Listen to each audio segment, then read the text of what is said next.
Okay, awesome. So, I think that this week we did chapter 5, and I just wanted to start off by asking like what everyone thought of the chapter, or in like any overarching like themes that you guys noticed.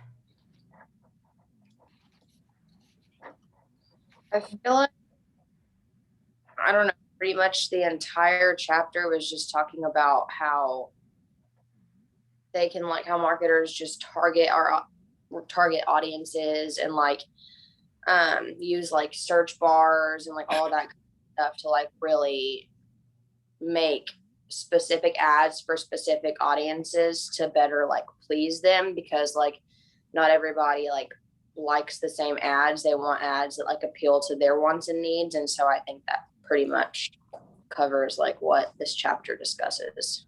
Basically like ad personalization pretty much. Yeah. Yeah. Yeah, I guess I basically got the same thing in that brands are like constantly trying to meet like make the consumer experience better for them, which then also helps them across like all their social platforms. And then also helps like stand out from your competitor. Make your material like familiar to your audience. I think yeah, mine is similar, but I also realized it's building off of what we talked about the past few weeks, and then it goes more in depth on like the customer experience and all that and personalization audience. But yeah, but some of the things I noticed that like we talked about like the bigger picture of in the past chapters. What did y'all think of the like Google example at the beginning where it was talking about like the search, like it knows like everything about you and like what you like and all of that stuff? Kind of like then they know what you like, so they do ads that are geared towards your wants and needs. So like it's cool in that aspect, but also creepy because it's like they literally have your profile. Like, Yeah. So cool, but also kind of creepy. Yeah, I saw like a few weeks ago there's like a TikTok about it. Like you could go to like that website. So like I did it and I saw like all the prep or everything that Google thought like I was or whatever. And like most of it is like accurate, but I do remember there were some things that were a little off, but I just thought that was interesting. Like I think it's cool if they're trying to like personalize ads for us, but like I don't know. I think like the fact that we have this much information on us is just a little much, but yeah. Mm-hmm. Yeah, so I kind of just broke it up by like section in the book, so it should follow like pretty easily. But for the like first second section is like what is the audience analysis? So it's basically saying it's like the process where they determine the most important characteristics of their audience in order to choose like the best information and ads to send to them.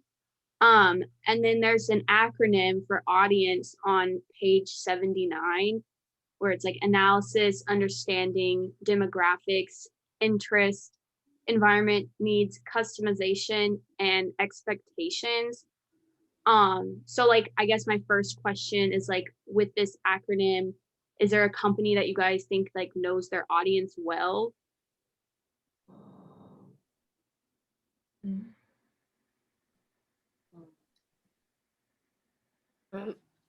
I personally would say TikTok, just because like the feed for TikTok is like pretty targeted, and they like I feel like they update the algorithm pretty fast too.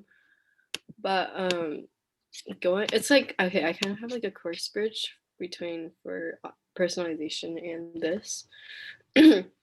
So I'll just add it right now. But yeah, but it's just about TikTok, and then it pretty much I read this article titled TikTok will soon force personalized ads on its users. Because right now like we get personalized like feed, I guess, but apparently on April 15 they will start enforcing like ads too, and then you can't really like opt out of it. And it just says that TikTok has begun rolling out notifications to users, letting them know that they will soon see personalization ads based on what you do on TikTok. And the message tells TikTok users that their ad settings will automatically be changed in order to serve them advertisements based on what they watch on the platform instead of just showing like general ads. And apparently the switch is happening April 15th, so it's pretty soon. And personalized advertisements are ads served to users based on their TikTok data. Third-party advertisers can use their data to target users that they think will buy their product. But yeah, that's just something I read. I was like, oh, okay. So, like, is it so like I know for like we talk about like Quizlet, like you get the ads like if you go to their website or something. Is it gonna be like similar to the TikTok ads that you have now where it's like a video format like in the TikTok? Yeah, I think so, because right now we're just getting random ones like, I don't know, like Chug or whatever, but it was just being more personalized. And then I think right now, I think you can, or like in some countries you can opt out, but I think what it's saying is like you just automatically are like, and when you're in the app, it's just like starts sending you ads that are like more personalized, I guess. But yeah, so that was interesting. I was like, oh, okay. I guess like not necessarily a company, but like the platform that comes to mind is Facebook. Because I know that every time I go on Facebook, like I have so many ads that are catered towards like me and things that I've looked up or talked about or on my phone. So I think Facebook is really, really good at targeting consumers. Yeah, I agree with the Facebook one. I feel like I always get ads of stuff that I've already searched previously, and I see them like on Facebook. Yeah, I think that one's a good one. Do you think that like the audience like now because of Facebook and like social media, do you guys think that like we expect to see ads like personalized to us rather than just random ones like on TikTok? Like, are we expecting to see stuff that like interests us, or that like is that something that we're like looking for? I think so, just because like that's what we're so prone to now. Like we're used to like our phones listening to us, and we're like, oh, we just talked about tennis shoes. So like obviously when I get on Facebook, I'm gonna take some tennis shoes. Like we're just so used to that. So I think yeah, it's definitely something that we're just learning to like expect. Yeah, sometimes when I get stuff that like I know I talked about, but I didn't want.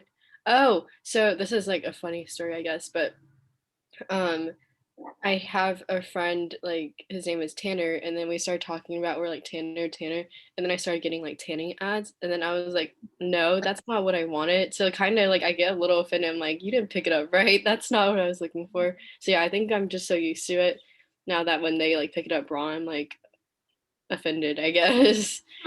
But yeah.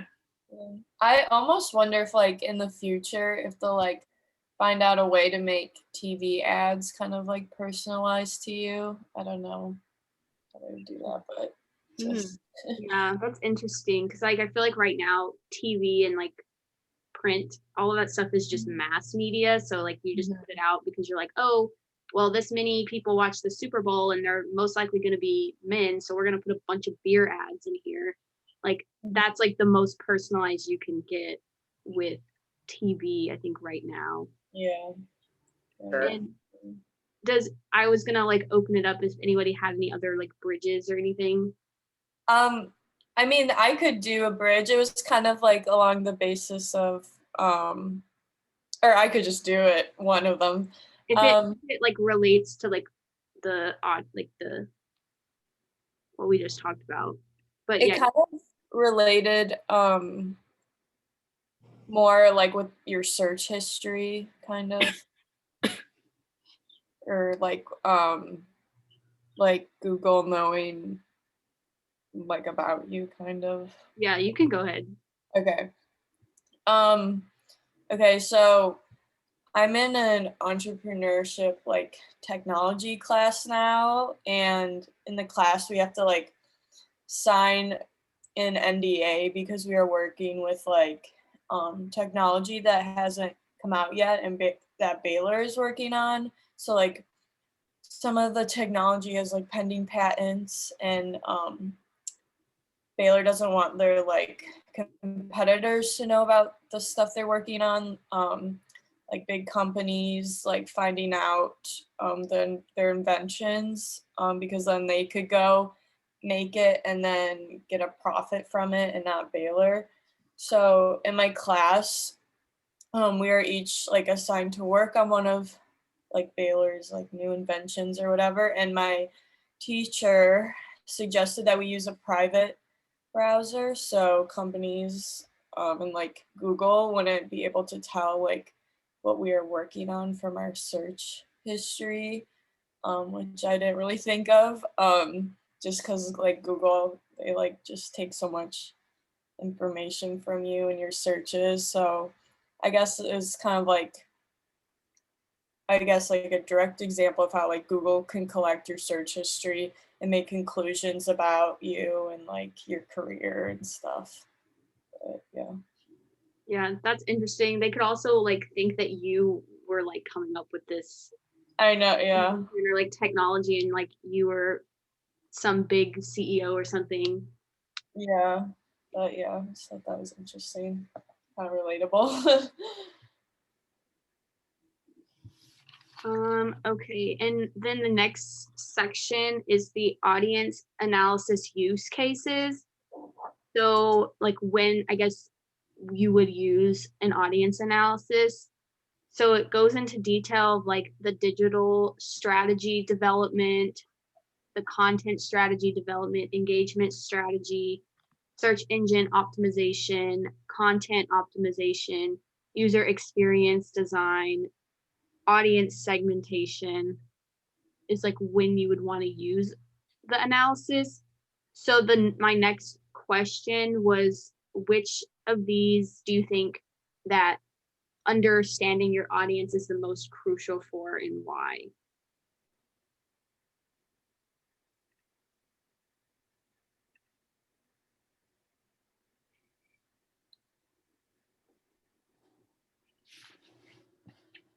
I feel like maybe knowing your audience interests are probably one of like maybe the top ones, because I feel like if you know what they're interested in, then you can like, I guess, customize it, or not customize it, or like know who to, like if you're selling a bike, know who's interested in bikes. And then I don't know, I feel like it'd be more appealing. if Yeah, I agree with that, because I feel like once you like have their interest, then like all the user experience, all that matters after. Because if something pops up I'm not interested, I feel like in the first 2 seconds, and like it's just gone. So I think, I mean, I feel like out of all of these, I don't know, the one that sticks out to me as most important, I guess, would be digital strategy development, because I kind of feel like a lot of these like stem from the digital strategy. And if you don't have your digital strategy, like then none of the other ones are going to succeed or fall into place. I think that there's just like so many different like social media platforms and so many different forms of technology and so many different audiences that like it's so crucial to like nail your digital strategy development. Because once again, if you don't have that digital strategy, like how are you going to create good content? How are you going to track your engagement? Like I feel like everything really just falls under digital strategy.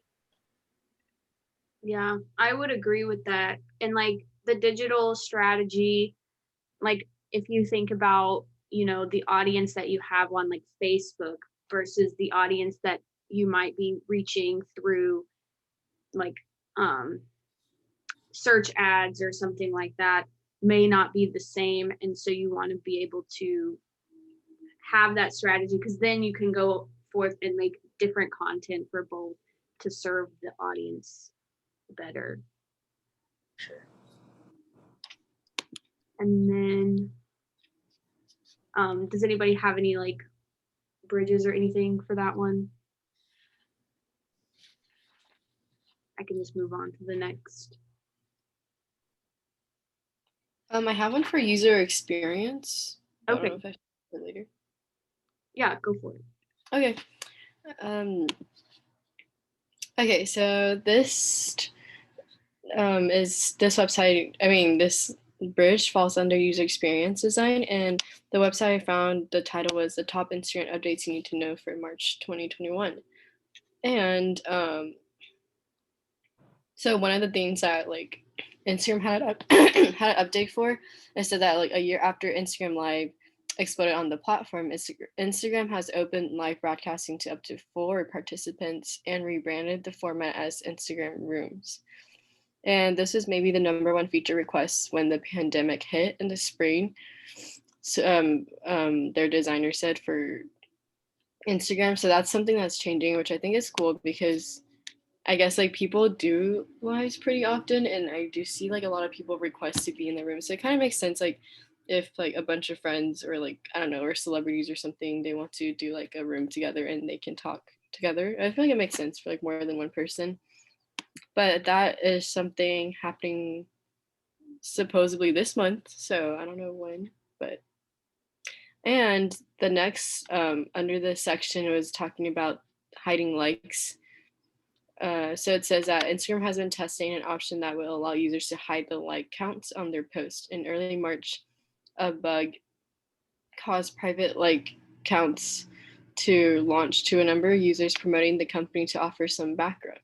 And they said that like we picked it back up. We're trying to figure things out clearly. It's a polarizing idea, and like a lot of people did not like that. So they're thinking about um to hide. They're thinking about hiding likes to like post by post or something, but they're just testing that out right now and see how everyone reacts to it.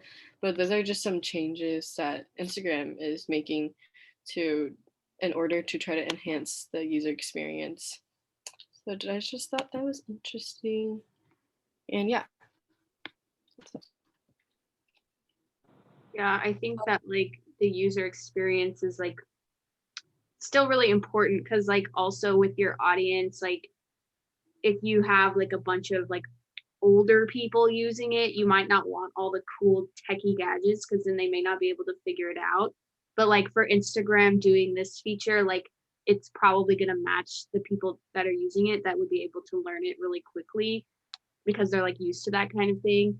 Um, so yeah, I think that's another important thing for like knowing your audience well. Mm-hmm. Yeah. I kind of have like a not a bridge too. It's like kind of indirectly related, but still kind of like based on like kind of well, it's on like should I do it or Sure. okay. Okay. So I know this is kind of on like the customization kind of part of like audience, the audience section. And I know they like talked about like search engine optimization, which is important for audience analysis. So I guess an indirect relationship would be that also for my entrepreneur ship like tech class for that same project that like I just talked about earlier, we had to come up with keywords that were related to our inventions so we could find information about them on Google or just anything about it. And it reminded me of the search engine optimization tool where Google like tries to provide you with data that's most relevant to what you want. This also helped us figure out what keywords were successful, also compared to our competitors, which is important to know. Like discussed in the chapter, you can grow your business that way if you know what keywords your competitors use the most. But yeah, so basically talked about, oh yeah, and also in chapter 2, I remember it talked about keywords and how it's important for a company to know which keywords are driving their audience to their website. That can also help with what products their customers are most interested in too. Are you able to like test the keywords like when you run your, or do you just come up with the keywords, I guess? You would try searching something, and then if you got kind of like what you were looking for, then you're like, okay, this works. So I'm gonna this is one of my keywords, but like say you search something and then like you got something totally like opposite or random, you're like, all right, this is not like one of my keywords. So, and then you also it was also how we found our competitors too and knew what keywords like they were doing. But yeah.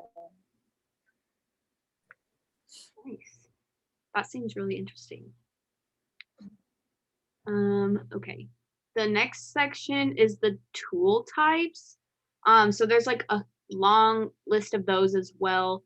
Kind of some of the same things, like you can use search engine optimization, surveys, website profiling, analytics, and like the A/B testing. I think we talked about that in another chapter. The social listening and influence analysis, sharing analysis, and then social profile and activity analysis. So I kind of wanted to like focus more on the social profile and activity analysis. It's on page 88. And it says these tools detail your engagement activity and like your friends, fans, and followers, and publish content to reveal insights and trends. And it talked about a couple of companies, Sprout Social and Social Bakers, that have social analysis dashboards and profiling services. Do you like how, if you were like a company like that was going to use these dashboards, like how might you use those to like make marketing decisions? Well, I mean, going based off like these 4 bullet points here, like the followers by location, followers by language. So like if I was one of those like marketers, I would look at my followers like by location and like by language, and like I guess craft ads that like cater to their language. Like obviously like if they speak French, you don't want to give them English. Like so like obviously like catering to them by their language, also by location. So like I guess like if you have one market that lives at the beach and one market that lives like in Alaska, like you're going to want to craft ads like for like the people that live in Alaska, like things about like outerwear, but like people for the beach, you want to create ads that are like sunscreen and like swimwear. So I think, yeah, just really focusing on like your followers by, yeah, your location and your language.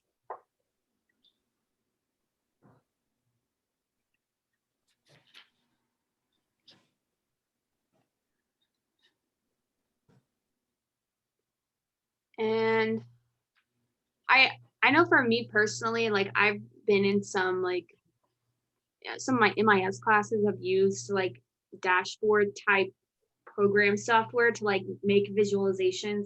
And so in my business intelligence class, we have like this program, and you can like put up like, a country map, and it'll show you like the dots of where everyone that purchase your product is, or like where the most popular products are and the most popular stores in the country. So you can use that. I mean, it's not really like social media, I guess, but like you could use the same types of visualizations for social media to see like where people are. And they definitely are like easier to like look at than just the like numbers, because like the numbers don't mean anything if you can't like make any decisions based off of them. Does anybody else have any like, I feel like this is kind of new, I guess, but any like experience doing stuff like that, or like web analytics, social media analytics? I mean, I know on like Instagram, like for when I would sell like some handbags and stuff, like sometimes I would pay like $4 or something to like promote it for like, I don't remember how long, maybe like for a whole day or something, but they had like a visual, like a bar kind of graph of like I think it might have been like based on the most popular like location of the people that like viewed your post, and it was nice seeing like a graph or like a bar graph. I don't know. But it does make it easier to like, I don't know, interpret the data and stuff. And I'm a visual person, so I liked it better than just seeing like a number. Mhm. I think I did this not for like work or anything, but just like on my own Instagram post, or like page. I don't know how I got there, but one time I was like looking at my profile and then I got to a section where you can see like the demographic of your audience, and you can see if it's more male or female, and then where if it's like more what location based most people are, and like the age range. So that's pretty cool.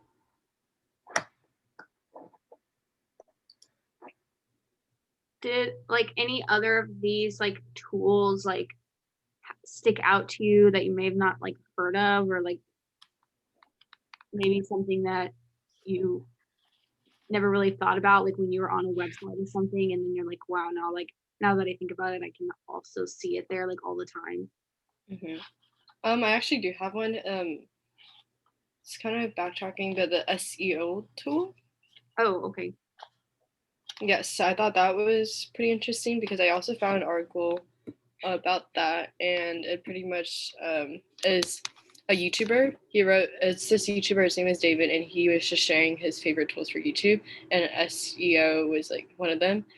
And he was just recommending people for like best free tools to like for YouTubers or incoming YouTubers, and TubBuddy is the first on his list, and he recommends that. And he just says that this is it's a free Chrome and Safari, like it's just a browser extensions, and you're pretty much when you install it, it goes on your computer system, and this TubBuddy is a great SEO function because when he says when he uploads videos, they give a variety of options to see what you still need to do to upload and optimize YouTube videos, and you'll see like live character limits, an SEO checklist, and a receive suggested tags from TubBuddy to help your videos rank higher and get more views.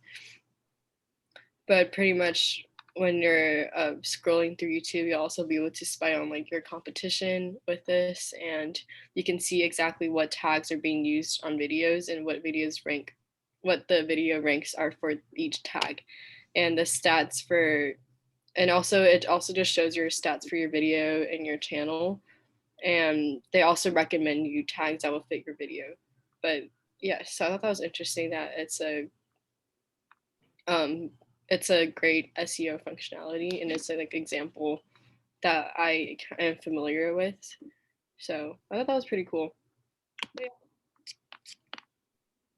Yeah, it makes me think of like clickbait videos where they just put like the title and you're like, that seems interesting. Like, and you click on it and it's just like some like random video. Yeah, I was watching YouTube yesterday. There was this YouTuber that I've been watching, and her title was like, I got a new dog. And I was like, no way. And I clicked on it, and she was just making like dog collars and donating to the shelter, which is cute too. But I was just like, oh, like you're not actually getting a dog.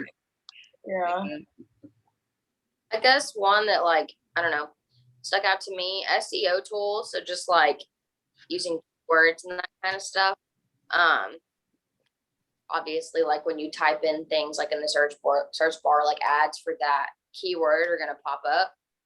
But I just think it's funny how like it's supposed to seem organic, like you're supposed to like organically find these brands when like they're literally targeting you based off what you typed into the search bar. So it's actually totally like not even organic. Yeah, I think something that's like really interesting, and it happens on like the App Store too. Like I will search like DoorDash and Uber Eats is the paid ad, or like Uber Eats and DoorDash is the paid ad that's listed. So like they're using their competitors as keywords to get the paid ad spot so that you click on theirs first. Or it's happened where I've like searched something and I'm like, I want this, and then I click the first link because it's just the paid one, and then it turns out to be not what I wanted anyway, and I was like, okay, I'm exiting out of this. So yeah, I think that that's really interesting too, how they've used the keywords of their competitors' actual names to their advantage. Yeah, it's cool. And then, okay, so any other bridges or anything? I can move on to the next section. Okay.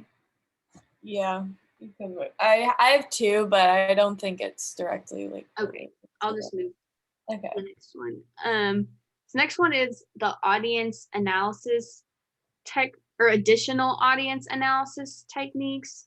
And I think there's a list of questions on page 90. Yeah, page 90. So it's like questions you would ask regarding your audience and how to like analyze them, like what conversations are taking place, what topics are they talking about, who are they, where do they spend their time, what do we know about their consumption habits and preferences, what are their affinities and related interests, what are they saying about their needs, whether they're met or whether they're unmet, how do they feel about specific brand, product, and service attributes. And so I thought, like, to try to answer these questions, are there any like of the audience tools, or like what are some that you might suggest like to be the most important analysis tools or use cases like that we've talked about for those questions?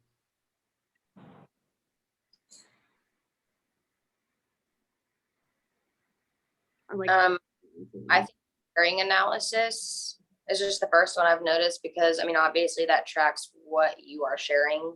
So the marketers can be like, oh, like that's what they're sharing. Like obviously they're interested in that and their friends are interested in that. So that's kind of the one that sticks out to me. yeah, because like if you share it, it's usually some sort of like content or like ad, like a commercial or something, and they can track like the conversations too with that, like what are they talking about, and Yeah. what is, do they like it or do they not like it, is it negative or positive, that kind of thing. And user surveys, because then like if people's needs are being met or they aren't being met, then they can say like, yeah, like this sucks, like my needs aren't being met. Yeah. I have like kind of like a bridge with the kind of the surveys and the voice of customer. Okay. So I have so yeah, like the voice of customer. I surveys capture answers from like website visitors to cut from website visitors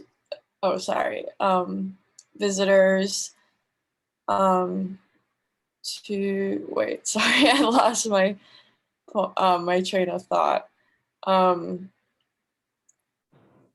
Yeah, they can track what the customer wants and ask specific questions that the brand wants insight to. It explains how surveys are valuable source of qualitative feedback so that you can tie to web analytics data to connect to what an audience says with what it actually does.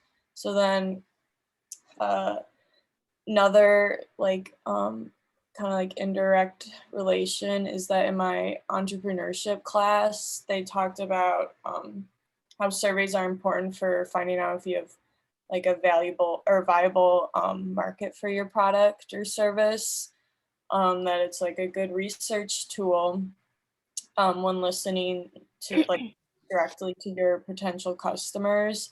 But something that like we did learn is that in my class, sometimes a consumer will say something but then do the opposite, like with their actions.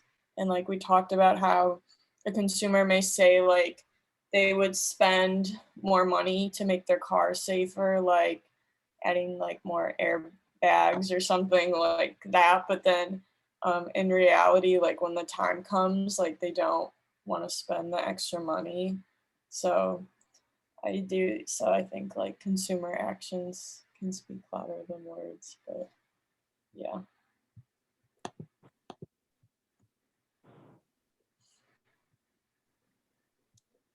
Yeah. I think like I mean, I think it's like in the one chapter, I can't remember which one it was that we talked about where it was like you have to pick the right like tools to use for your specific audience and like the goals that you are trying to like achieve. So like for to answer these questions, sometimes you may not like use all of them, like you would just use like one or two or three.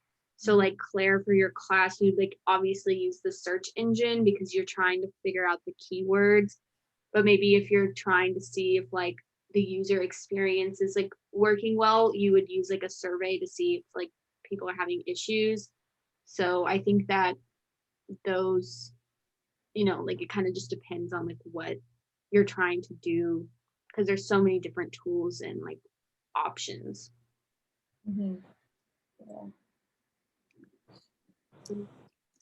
And then I guess moving into the next section, which is the conversation typing, which is like segmenting your brand's conversations and like putting them into common categories like complaints, compliments, or company announcements.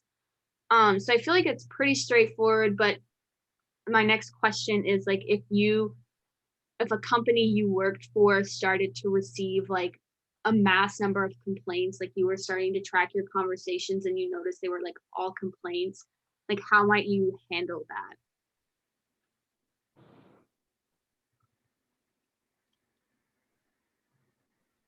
I see this on Yelp a lot. Example, there's this my friend, her mom owns like a hair salon, but her mom is not very good with technology, so she's in charge of like pretty much replying to bad like customer reviews.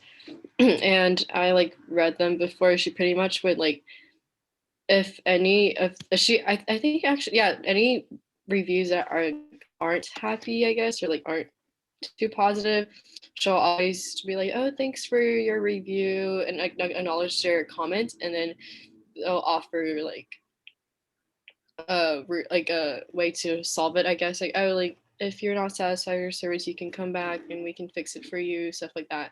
And I feel like that leaves a better impression when someone were to go on that page and read. Like if you see a bad review, you're like, oh, like yikes, but once you see that they're trying to solve it, I feel like it makes you feel a little better to go there. So I just thought I think that's a good way, is to not just ignore all the bad comments, maybe acknowledge and try to come up with a solution to make the customer feel better and meet in the middle or something. I would try to find out like if these people that complained were actually like customers or actually had a bad experience, because I know like some people like they claim that like the person was rude to them or like they had like a bad experience when really like everyone was super kind and like they just didn't get their way. So they're like, oh, I'm gonna go roast them in their review section. So I think that like a lot of complaints that companies receive like aren't even like viable complaints.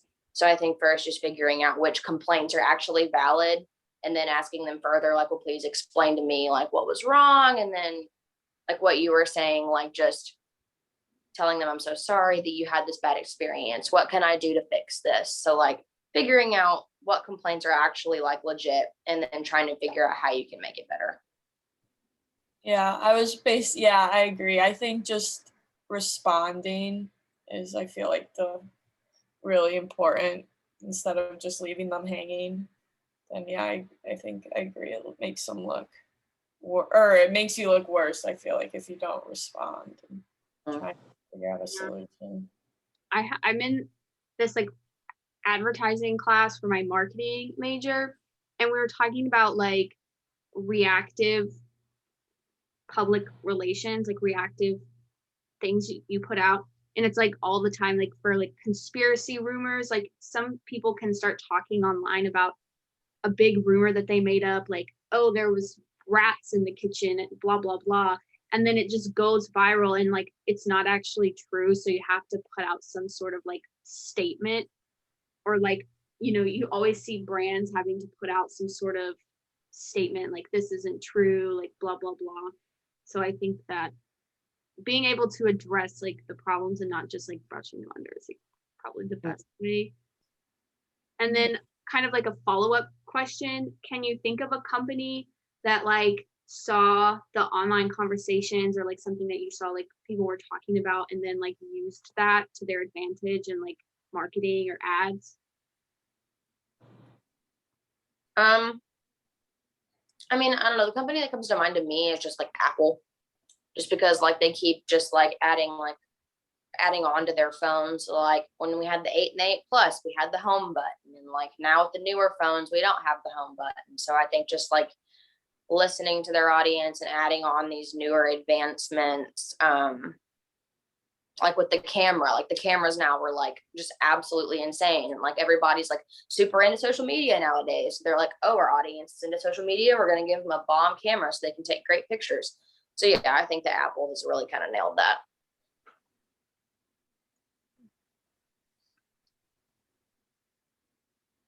Yeah, I think that too with Apple. Like I always see people on TikTok posting like videos of like, this is how you use the blank wide camera, and like they're taking pictures, and like everybody wants like all the new like features with the camera, because I feel like every time they come out with a new phone, it always has additional camera features.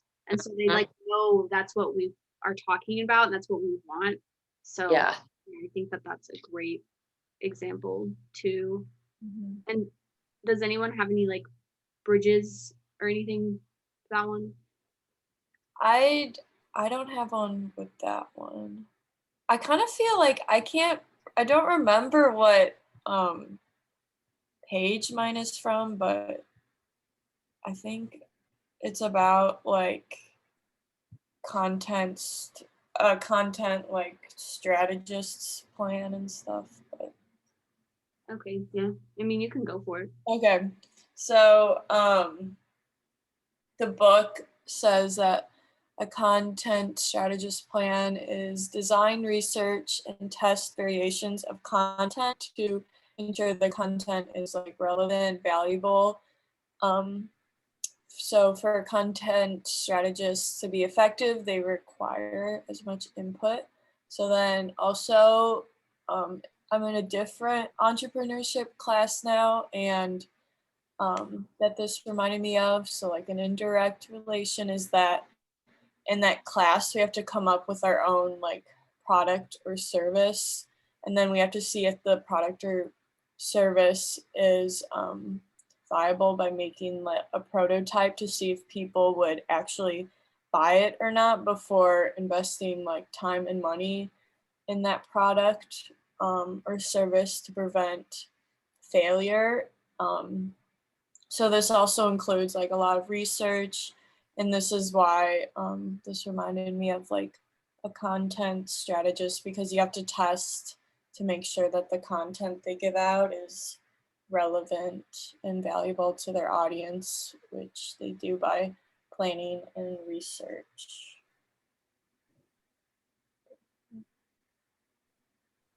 Yeah, I think that like the testing is like important because like you want to know if it'll be like received well amongst your audience. Yeah. Okay, and then the last section is the event triggers. Just like kind of a short section. So just like thinking what, events are like, would you say like are gonna trigger conversations? Like what are some events or type of events that you can think of that would trigger conversations?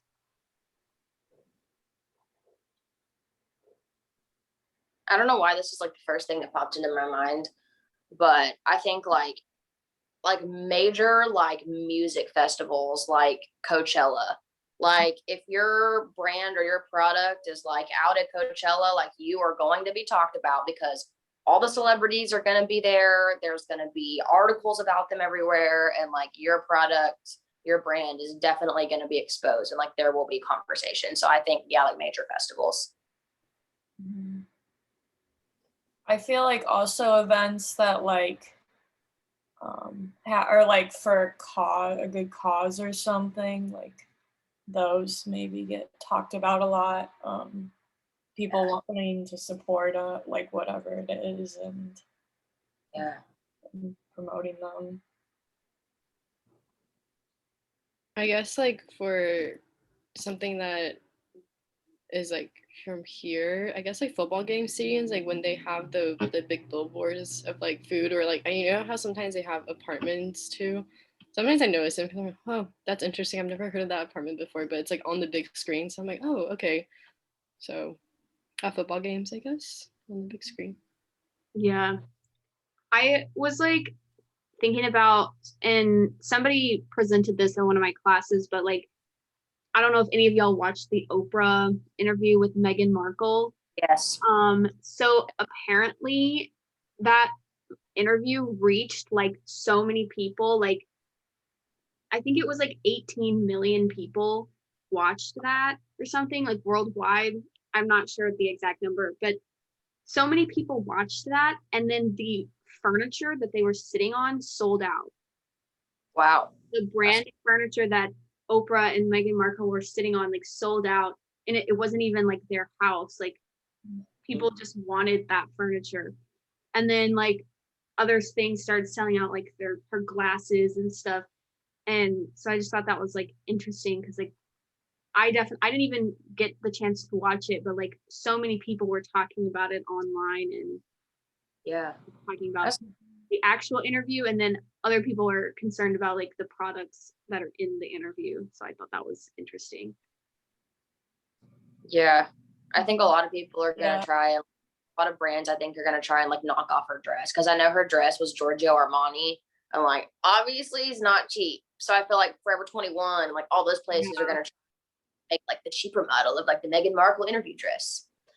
One thing I was gonna say is like, for example, like my internship last summer, like my boss would like host events where she would like have like all the women come in and shop, and she would serve like wine and like appetizers. And so I think if you like host events at your place, that's like the easiest way to get people talking, because you have all these women drinking wine, eating food. Obviously that's a memorable experience because you gave them the opportunity to socialize, drink, and eat. So I think that's pretty memorable. Yeah. Yeah, I also think, yeah, like also like award shows, yeah, everyone is talking about, or galas, like what people are wearing. Like, oh, did you like her dress? Did you hate it? Like, what did you think? That's another trigger, I feel like. Yeah, I feel like everyone is talking about the Grammys. Everyone always talks about like the Met Gala. Yeah. Big events are always talked about. Okay. And then does anybody have any like last bridges to present? I am done. Okay. I have my art. Everyone's to make sure everyone's done first before I bring out the art. Yeah, you can go for it. I think everyone's done. Okay. It's not great, guys. I can't draw, but It's okay. That was me last week. I hope can y'all see it?